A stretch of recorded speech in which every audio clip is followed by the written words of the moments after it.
වසන්ත සමය උදා වුණා. මුළු සුරගන මාලිකාවම හරිම ලස්සනයි. මල් පිපීලා, පළතුරු හැදීලා හරිම ලස්සනයි. මේ සුරංගනා ලෝකෙ හිටපු ලස්සනම සුරංගනාවිය තමයි එල්සි කියන්නේ. මේ එල්සි සුරංගනාවිය එක්ක නපුරු කෑදර සුරංගනාවිය සිටියේ හරිම තරහෙන්. ඇගේ රූපයට අනෙත් සුරංගනාවියන් ඊර්ෂ්‍යා කළා.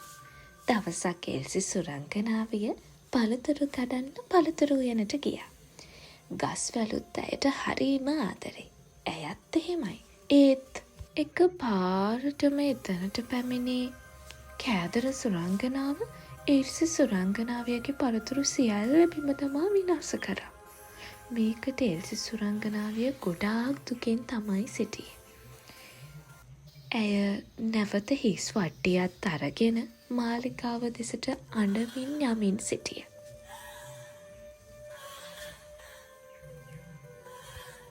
රාත්‍රිය උදා වුණා. එල්සි සුරංගන තරුත් එක්ක සෙල්ලම් කර කරයි හිටියේ. ඇය හරිම සතුටෙන් හිටියා.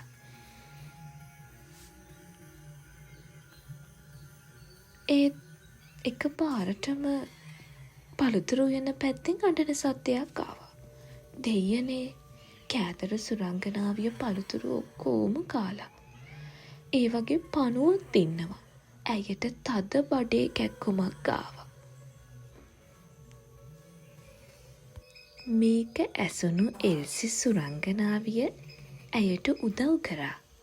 මායා බෝතලයක් ගෙනල්ලා ඇගේ බඩේ කැක්කුම සුව කළා. තමන්ගේ සිදු හැම වැඩත්තකටම කෑදර සුරංගනාවිය සමාව ඉල්ලුවා. එල්සි සුරංගනාවියත් ඇයට සමාව දුන්න. එදා ඉඳලා කෑදර සුරංගනාවිය හරිම හොඳ කෙනෙක් වුණා. ඒ දෙන්න හැම තැනම හැම දේම එකට කරා. හරිම සතුටෙන් ජීවත් වුණා. ඉතින් දුවේ පුතේ, කෑදරකම විතරක් හොඳ දෙයක් නෙමෙයි. හැම දේම බෙදා හදාගෙන කන්න ඕනේ.